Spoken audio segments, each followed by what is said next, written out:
All right, perfect. We will start with the roll. Councilman Becker, Here. Councilman Hartwick. Here. Councilman Housley, Here. Councilman Johnson, Here. President Scheer. Here. Agenda item 3, public hearings. This evening we have none. Agenda item 4, public comment. Just as a reminder, the city council will receive comments from city residents.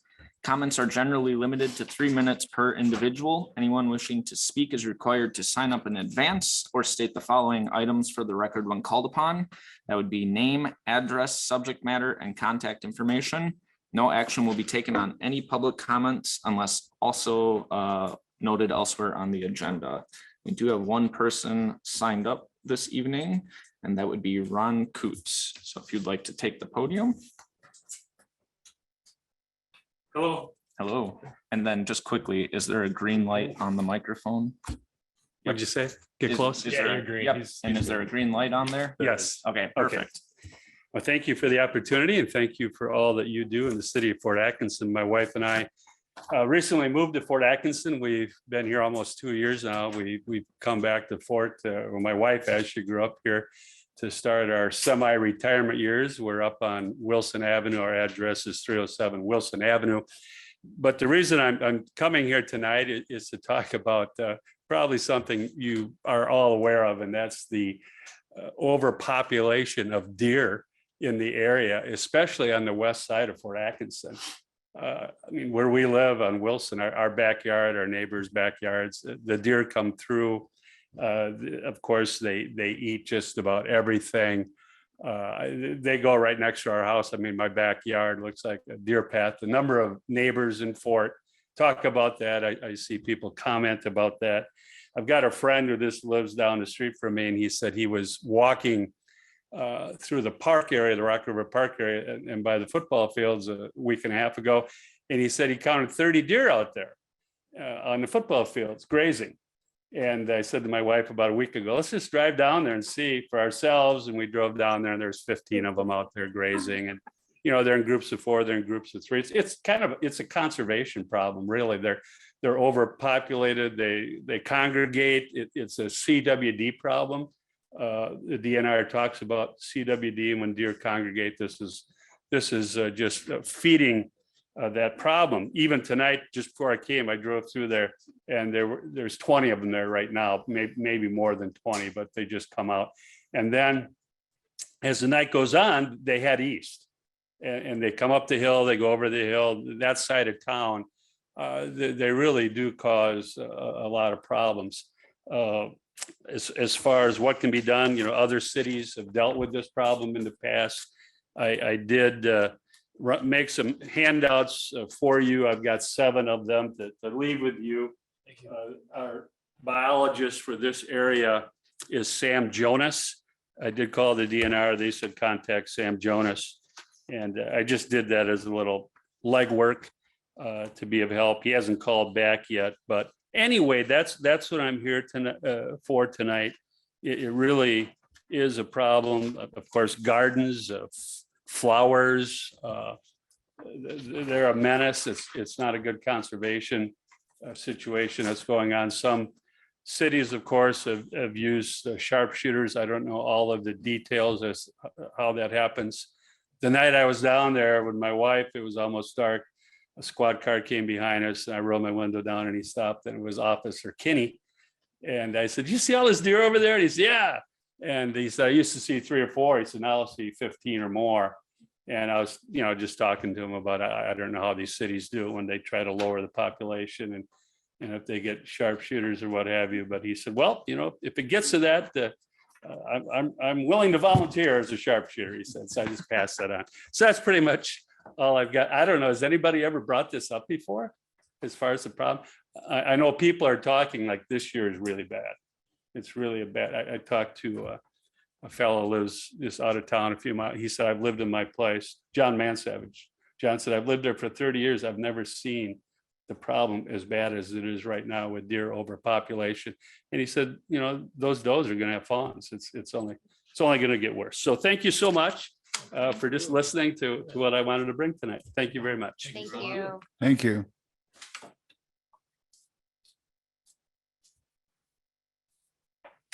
All right, this will be a first call for any other public comment, both in person or on Zoom. This is a second call for public comment. This is a third and final call for public comment. Seeing none, we will move right along.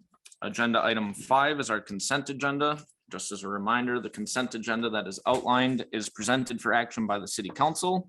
Items may be removed from the consent agenda on the request of any one council member. Items not removed may be adopted by one action without debate. Removed items may be taken up either immediately after the consent agenda or placed later on the agenda at the discretion of the council president. Would move to approve the consent agenda as listed. Second. We have a motion and a second. Any discussion? All of those in favor signify by saying aye. Aye. Opposed?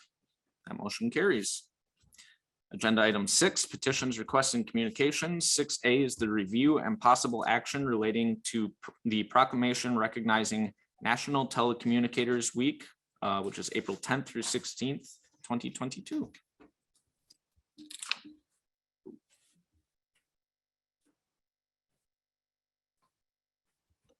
Hello, everyone. So the second week of April every year is National Telecommunicator Week for public safety. We try to recognize our public safety dispatchers in Fort Atkinson. They dispatch police, fire, and EMS and do a million other things that help our department move and run smoothly 24/7. It's nice for us to take some time and to acknowledge the work that they do and identify the vital role that they play in public safety in our community. Our dispatchers sit in a secluded area of the police department and are often heard but rarely ever seen. But their work goes on, obviously is not taken for granted. Sorry.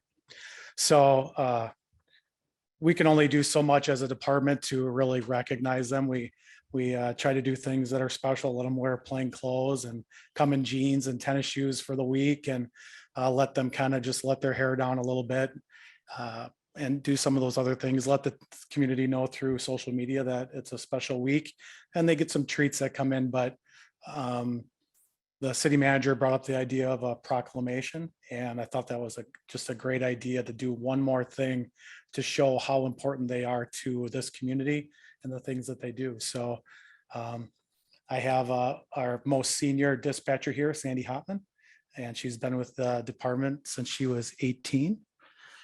And we'd like to have her accept the proclamation from City Council tonight. So I don't know if you wanted to read it or if you wanted me to read it, but I'd like to invite Sandy up and maybe put you and her on the spot. If you'd like to read it, I will defer. You like me to do it? Okay. Just make sure my phone's cooperating here.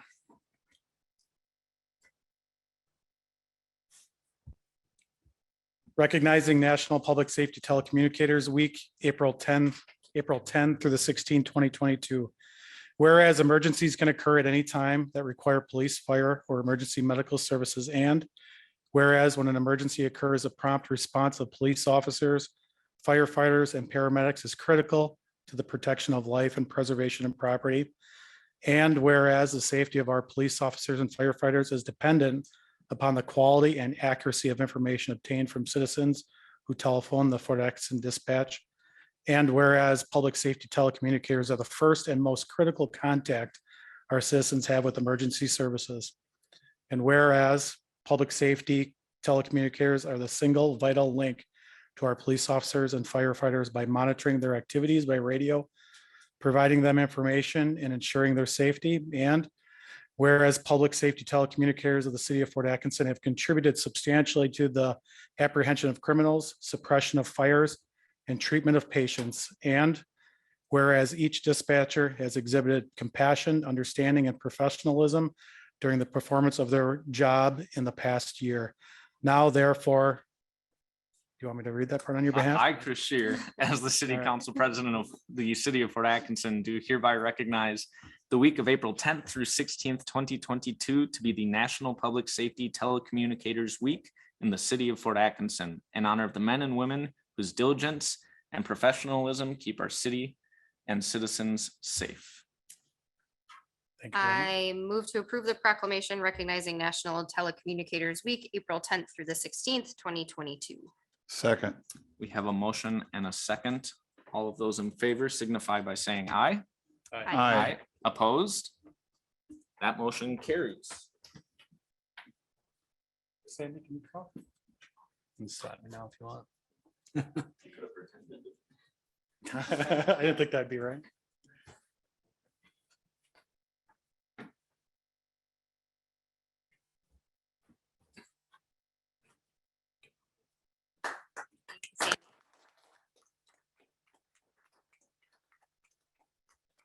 Very much.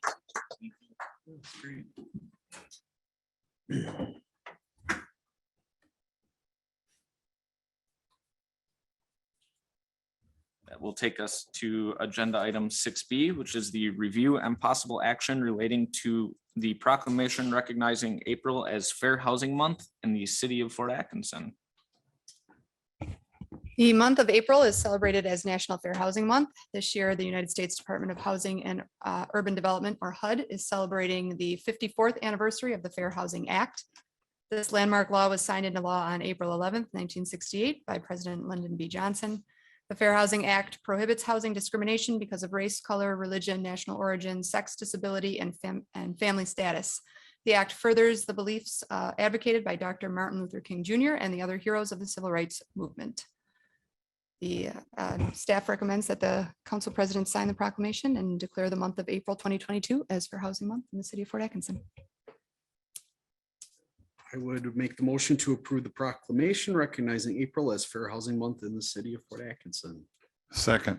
We have a motion and a second. We're just missing a police chief to read this one for us.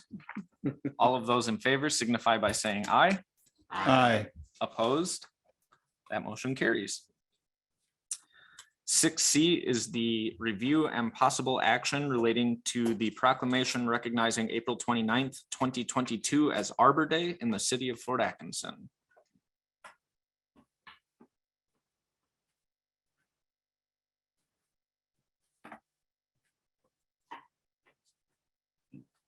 Hi again.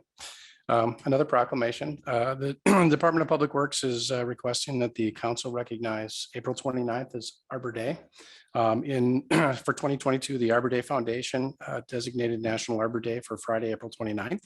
The foundation encourages nationwide celebrations of this event through volunteerism and community events. However, due to the pandemic issues that have been going on, they're asking that we take other ways to encourage people to celebrate Arbor Day. And as part of that, this will be our 30th year as a Tree City USA with this proclamation. So I'm asking the council to go ahead and proclaim the 29th of April as the Arbor Day. I'd move to approve the proclamation recognizing April 29th, 2022 as Arbor Day in the city of Fort Atkinson. Second. We have a motion and a second. All of those in favor signify by saying aye. Aye. Opposed? The motion carries. Thank you. Thanks for not letting me make me read that. It's going to be a new rule for every proclamation. Agenda item 7 is resolutions and ordinances. This evening we have none. Agenda item 8 is reports of officers, boards, and committees. 8A is the city manager's report. Thank you. I want to congratulate Detective Dan Hefty on his promotion to lieutenant, which will be effective in June of this year. He will leave big shoes to fill as he leaves his role as school resource officer, but we're very pleased to promote from within for this talented detective becoming a lieutenant. We had our first council orientation session today. It went pretty well. And we have tours scheduled on Friday. So if any council members are planning to attend those tours, please, and you haven't already, let me know, please do so. And then we also have 2 more council orientation sessions on May 3rd and May 17th. The city staff participated in the Fort Atkinson High School Job Fair on April 14th. The Police Department, the Fire Department, the Parks and Rec Department, and Water and Wastewater and General Administration all had representatives there. So it was a good showing and it was a very nice event. And I want to thank all the staff who participated and all of the high school students who stopped by one of our several city booths. Thank you. We will be refinancing our note anticipation note on the May 3rd agenda. We want to get the best interest rate and they appear to be increasing. So our financial advisors have recommended that we go ahead and refinance that now. We also had a successful bond rating meeting today. So we hope to maintain our AA minus very good bond rating that will assist in lower interest rates for this refinancing. The city is working with CGI, which is an advertising company, on a series of welcome videos for the city of Fort Atkinson. They were recommended by the League of Wisconsin Municipalities, and they are providing these videos free of charge to the city. So stay tuned for more information, including a welcome intro video to be filmed next week. And a couple of meetings we have coming up. We have a Police and Fire Commission meeting tomorrow afternoon, and Plan Commission is scheduled for the 26th of April. And that is all I have. Thank you. Thank you. Agenda item 9, unfinished business. 9A is the review and possible action relating to the wastewater treatment plant phase 2 improvements project for change order number 3, aluminum cover substitution. Well, I have it fairly easy. I'm going to be introducing Kevin from Donahue to go through the memo. But this is in regard to our phase 2 construction and change order number 3. Unfortunately, during construction, we had one of the major suppliers of our aluminum covers for our aerobic digestion go out of business. They were just notified of that, I think officially the 28th of February. And there were rumors before that, and there was thoughts that maybe somebody would come in last minute and buy out the company, but that didn't happen. So they sent an official letter to stop the general contractor that they were no longer be in business and no longer be able to honor the contract, and they were then free to look for other sources for the covers. Kevin is our project manager from Donahue, and he is here to actually go through and answer any questions. We'll all be able to answer questions. So it is green. Yep. It's good. I've got a barroom voice, so you shouldn't have to worry about it too much. Good evening. Thanks for having me here. I wish it was under better circumstances, but practical matters it must be. So the packet, I believe this week had the memo in it. I hope you've all had a chance to review it. I'm obviously not going to read it verbatim. Primarily here to answer any questions, give you a little bit of background, and go over any other items you may have. So I will start with just the brief background. The memo is broken into a few sections, a lot of technical detail in the middle, a lot of just kind of simple accounting of timelines and things like that. But for the benefit of the group, the gist of the matter, as Paul said, is that a relatively specialized piece of equipment,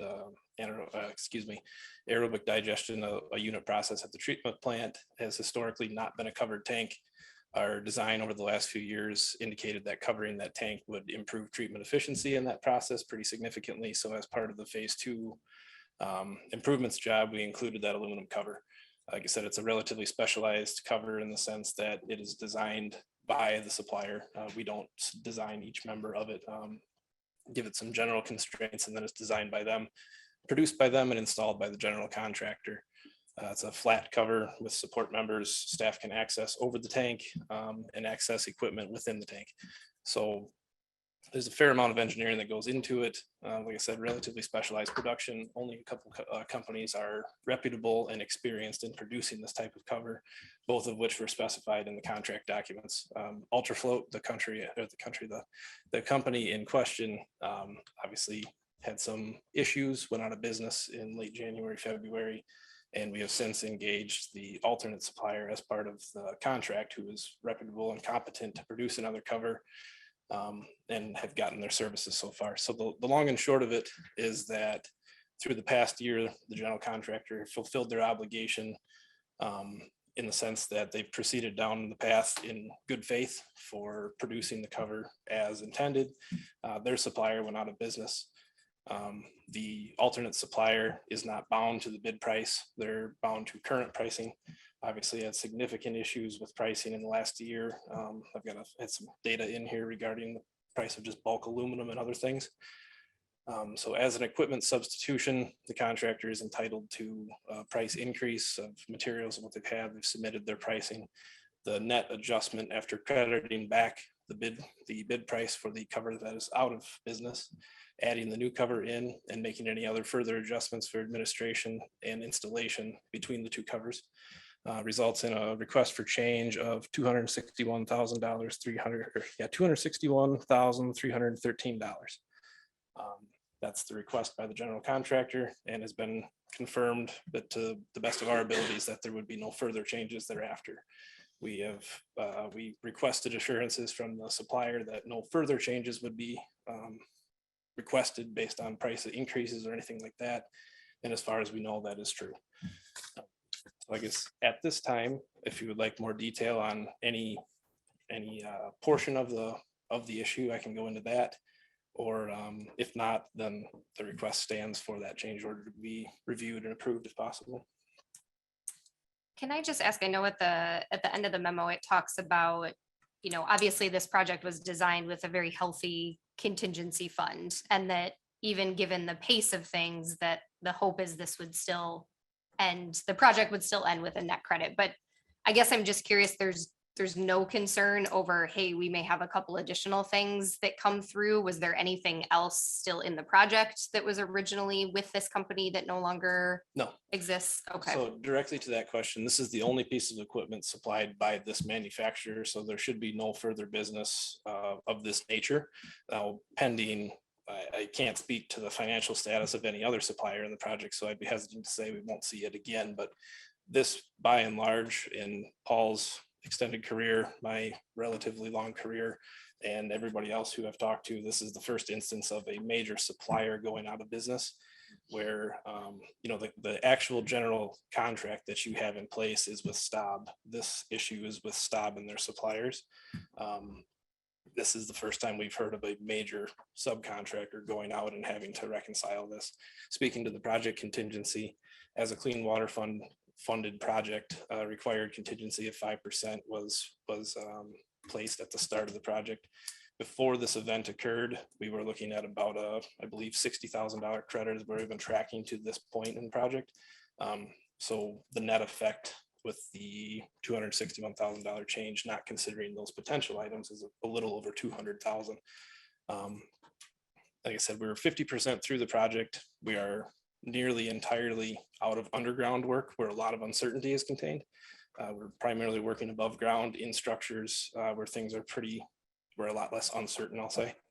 So I feel pretty confident that barring some other strange event like this, we're in pretty good shape to have minimal changes going forward. Certainly nothing of this magnitude, I would hope. Thank you. Correct me if I'm wrong. I think I saw it in here. That would leave us with about a 70% correct contingency fund left. Yeah, yep. It was with the effect of this change order on the overall project contingency, just to run through the numbers, would be, I have remaining value of $477,000 or approximately 70% of the original contingency fund. So I don't want to do the math quickly in my head, but it was the project was approximately 13.4 million. 5% of that was, again, just quickly, I think somewhere in the neighborhood of $700,000. So taking the 200 off leaves us at about 500 left. And again, those funds are there purely to address anything that is above and beyond normal work here. We're not aiming to use them. Well, I don't think we've ever had a project come in under budget, and I don't think we're overly surprised when stuff like this happens. It's unfortunate, but that's why we have the contingency. We had a bit of discussion on our end about this too, that you're not seeing in the memo. We talked about whether this design was the right design now that we can't get it anymore.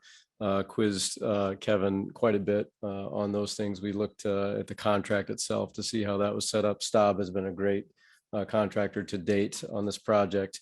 And so, we didn't find any contract language that would have protected us in any way. And really, vetted this quite a bit internally before arriving at the point where there really doesn't seem to be anything else but to move forward with this. It's a pretty hefty change order. Certainly that we don't see them that large here. So we took it quite seriously, I guess, on our end. And I'm assuming given timeline of project, it's not realistic to wait to see if costs would change or if expenses would fluctuate. We Then did talk about, I asked Kevin the same question. I said, hey, aluminum prices may come back down. And he reached out to the vendor and the response was, Yeah, I think the long and short of it is that prices may come down in the short term, they may not. Their pricing, when they price a project like this, they do not make it a contingent price on anything up or down. At the time of the quote is what they're pricing at the time. So we asked if they would be willing to do a type of sliding price that at the time of actual order of the materials, basically just the ability to adjust up or down, really to gamble, if you will. They were not open to that approach. That's not how they conduct business. And I would say that's the facts of that matter. In perspective, I think aluminum pricing may or may not come down, and labor pricing is made up of another, in their letter regarding pricing, they laid out a few direct points on what affected their increase in price from the last year. A major portion of it is aluminum pricing, but also labor, trucking, other general inflationary factors. So I think the cost coming down is not likely. And the timeline that we have available to us with the contract dates of the existing contract are already going to be slightly stretched to get this cover installed as part of this project. And any further delay would result in a pretty lengthy, it would really require a full calendar year addition to this contract because the installation period that's acceptable to actually take the tanks out of service to install the cover is defined from June to November. So we're already bumping up against that one calendar year from now when this will actually be delivered. Any further delay would require us to go to the next year, which would incur further costs of bidding bonds and insurance for Staub to hold this contract open for an additional year with really no activity. Just a couple of quick questions. I realize this is such a specialized piece of equipment and I understand that industry, there's just not that many vendors. Because of the high cost of aluminum, I'm guessing we already know the answer, but are there any alternative materials that were possibly explored or any other options that were explored to, Yes. Yeah, so during the facility planning process a few years ago, we reviewed those technologies. In fact, the tanks used to be covered with a fiberglass type material. The lifetime analysis of those products is not is more expensive than an aluminum cover. They're going to require maintenance, gel coating. They're an appearance issue and to some extent a safety issue. And the long spans from a technical perspective would require a pretty substantial cover structure, if you will, and it would likely not work nearly as well as an aluminum cover will. Particularly for the exposure of that area, we would have significant concerns over just not having a long-term solution there. So from a safety perspective, a technical perspective, we did review manufacturers of FRP covers. They are available, but we do not feel it's a good solution for this particular instance.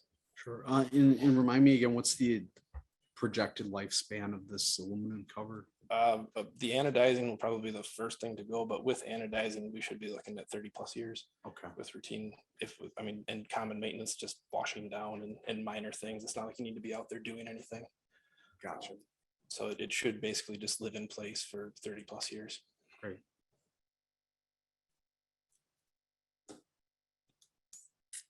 I will move to approve change order number 3, aluminum cover substitution for the wastewater treatment plant phase 2 improvements project for $261,313 to be paid for using project contingency funds. Sec,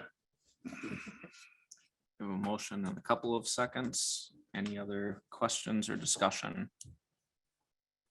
All of those in favor signify by saying aye. aye. Opposed? That motion carries. Thank you for your time. Thank Thank you. Agenda item 9B is the review and possible action relating to proposals from consultants for the development of a comprehensive outdoor recreation plan for years 2023 through 2028. Yes, thank you. So as you may remember from a few of Manager Lemire's city council updates, the Parks and Rec Department issued an RFP to develop a comprehensive outdoor recreation plan, otherwise known as CORP, for the years of 2023 through 2028. A CORP is a planning document that sets goals unique to Fort Atkinson's park system and is required to be eligible for state and federal grants for acquisition and development of open spaces and facilities. So the RFP was released on March 1st. We received 6 proposals by the deadline of March 31st. A CORP subcommittee was formed from the Parks and Recreation Advisory Board with the task to review the proposals and recommend a consultant to the City Council. The subcommittee consisted of 3 board members in addition to myself, and we met on March 31st to review and compare the 6 proposals against the evaluation matrix included in the RFP. So using the criteria established in the matrix, the CORP subcommittee voted to interview the top 3 scoring consultants, which are highlighted in the matrix. The top 3 consultants included MSA, Vanderwall, and Ayers.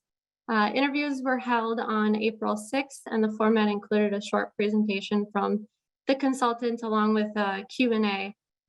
Specific questions were prepared for each consultant pertaining to their proposal. And then references were sought prior to the interviews for all 3 consultants as well. So after conducting the interviews and reviewing references, the CORP subcommittee agreed to further analyze the proposals from Vanderwall and MSA.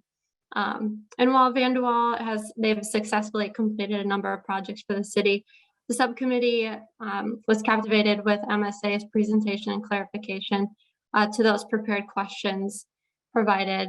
Additionally, the subcommittee believes the city would benefit from a fresh viewpoint of the city with MSA. And one of the goals when reviewing the proposals was to make sure that this plan would be a working document and not one that sits on the shelf collecting dust.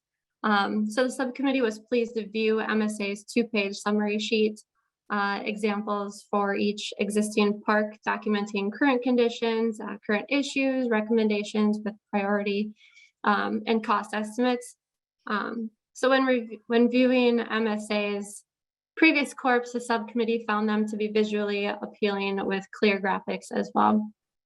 Another goal was to offer a number of community engagement strategies. So taking the words from MSA's proposal, when planning a public project, it must be done with the public's advice and input. The decisions by local governments affect the future of all those who live and work in the community.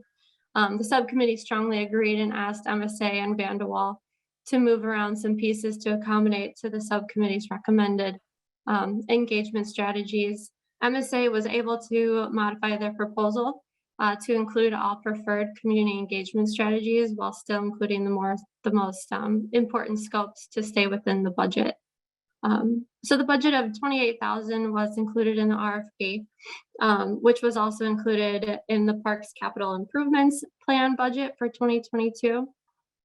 So the CORP subcommittee recommends that the City Council accept the proposal from MSA Professional Services to serve as the 2023 to 2028 Comprehensive Outdoor Recreation Plan consultant for a total of $28,000.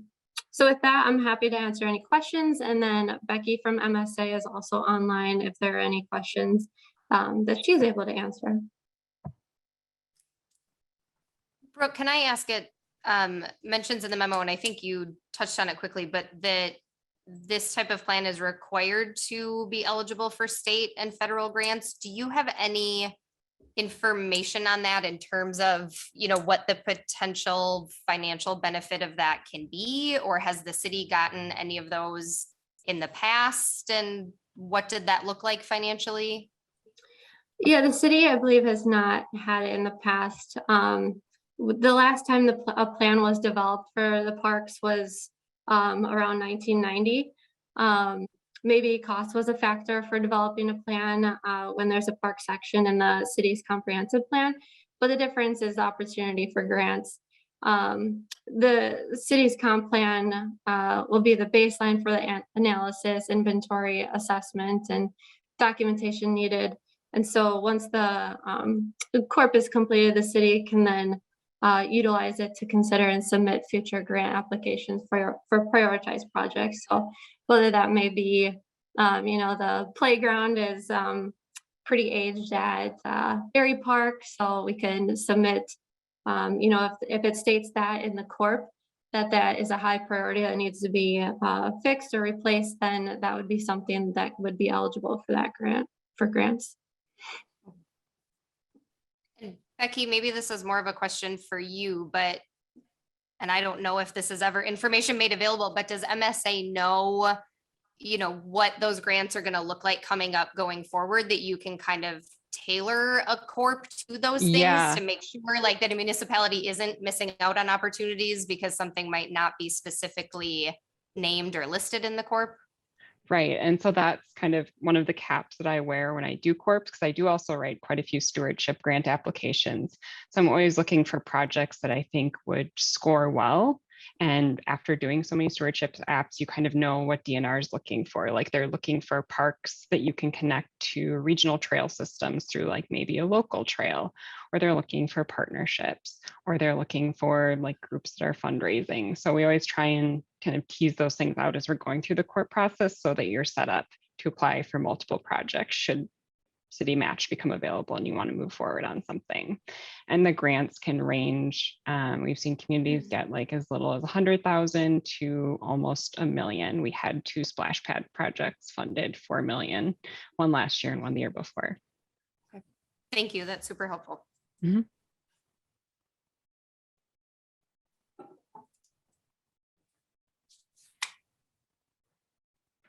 I just want to say I was impressed with the proposal from MSA. I thought it was very comprehensive, and I'm frankly glad that we're taking this step forward, hopefully tonight, because I do think I've seen over the last few years the usage of our parks is gradually changing, and I think we should have a comprehensive plan to address that going forward, rather than just trying to do things in a piecemeal fashion. Having a long-term plan is definitely a good thing.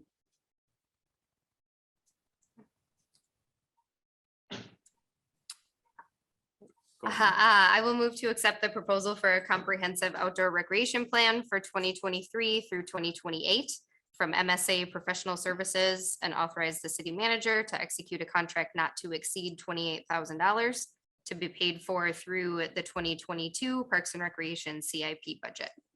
Second. We have a motion and a second. Any other discussion or questions? All of those in favor signify by saying aye. Aye. Opposed? That motion carries. Thank you. Thank you. Thank you. Agenda item 10 is claims, appropriations, and contract payments. 10A is the review and possible action relating to the verified claims presented by the Director of Finance and authorization of payment. I would move to approve the list of verified claims presented by the Director of Finance and authorize payment. Second. We have a motion and a second, and this will be a roll call vote. Councilman Becker, Aye. Councilman Hartwick, Aye. Councilman Housley, Aye. Councilman Johnson, Aye. President Shear. Aye, that motion carries. And we have hit the point in the evening where we will consider adjourning Sindai. But before we do that, it is Councilman Housley's last meeting.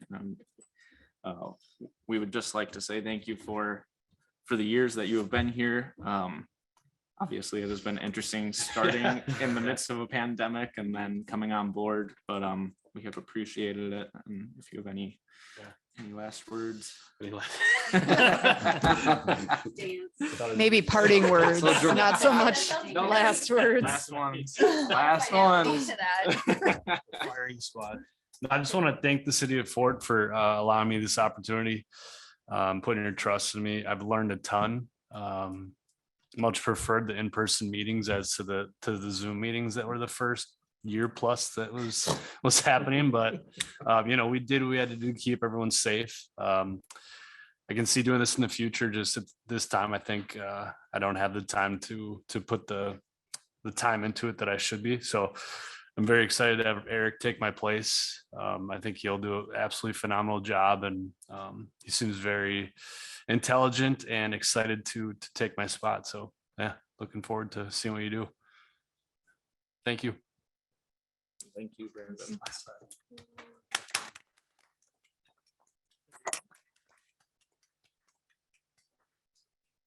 I move to adjourn, sign, die. Second. Motion and a second. All of those, do I need to take that as a roll? Was that the right pronunciation? Yeah, if anybody's good at Latin, please let us know. All of those in favor signify by saying aye. Aye. Aye. Opposed? That motion carries. We are adjourned, Sendai. Sunday. Yeah, friend. It's warm in here. Thank you. Warm in here tonight. Do I push you in?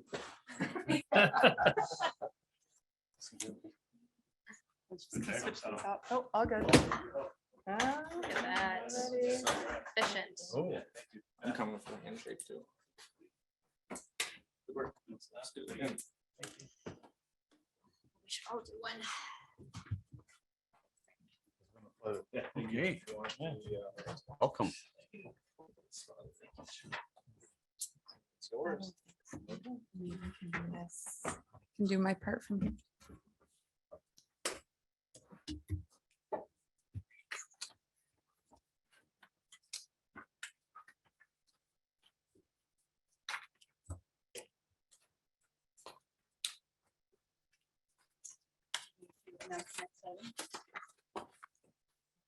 Yes, sorry.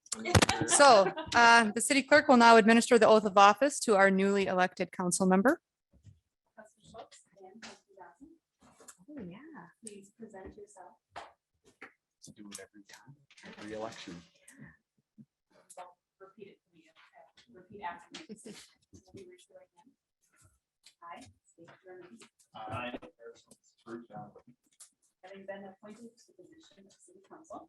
Having been appointed to the position of city council, I swear that I will support I swear that I will support the Constitution of the United States, the Constitution of the United States, the Constitution of the State of Wisconsin, the Constitution of the State of Wisconsin, and will faithfully and impartially and will faithfully and impartially discharge the duties of said office discharge the duties of said office to the best of my ability. to the best of my ability. So help me God. So help me God. Congratulations.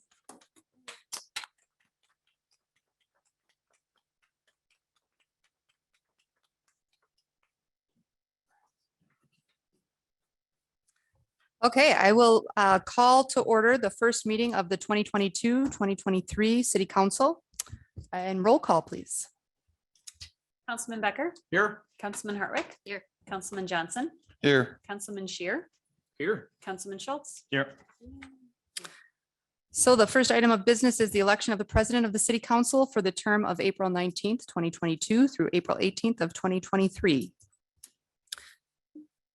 So I will now call for nominations from the council for the office of council president. I move to nominate Chris Shear to the position of city council president for the year 2022 through 2023. Second. Okay, there is a motion and a second. Councilmember Shear, do you accept the nomination? I do accept the nomination. Wonderful, thank you. Are there any other nominations from the council for the office of council president? Second call for any other nominations? And third and final call for any other nominations? Okay, there's a motion and a second on the floor to nominate Chris Shear to the position of city council president for the 2022-2023 year. All those in favor, please signify by saying aye. Aye. Any opposed? Okay, that motion carries. Congrats. Congratulations. Good to be back. I didn't even make you move. Yeah. Will take us to agenda item 16, which would be the election of the president pro tem. I'm gonna go out on a limb and I would like to nominate Councilman Bruce Johnson, President Pro Tem. A second. Here we go. Councilman Johnson, do you accept that nomination? Absolutely. Perfect. Then we will take a voice vote. Are there any other nominations prior to that?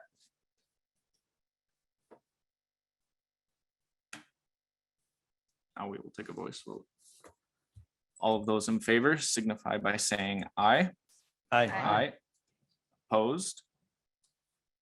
That motion carries. Congratulations, Bruce. Thank you very much. Thank you.